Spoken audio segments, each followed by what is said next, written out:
ওয়াকফ বিলের প্রতিবাদ করছেন তাদের আমরা বারবার বলছি, তৃণমূল কংগ্রেস প্রথম থেকে প্রতিবাদ করেছে, মমতা ব্যানার্জি প্রতিবাদ করেছেন, এমপিরা প্রতিবাদ করেছেন, লোকসভায় প্রতিবাদ হয়েছে, রাজ্যসভায় প্রতিবাদ হয়েছে, ওরা গায়ের জোরে পাস করিয়েছে, এখনো প্রতিবাদ হবে।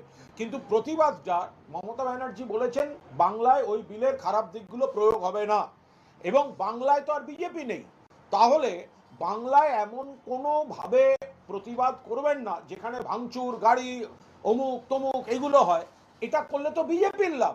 আমরা আবার সেই জন্য বারবার বলছি, বিজেপির কিছু এজেন্সি এর মধ্যে এই সোর্স মানি প্রয়োগ করে এগুলোকে অ্যাগ্রোভেট করছে কিনা এটা তদন্ত সাপেক্ষ।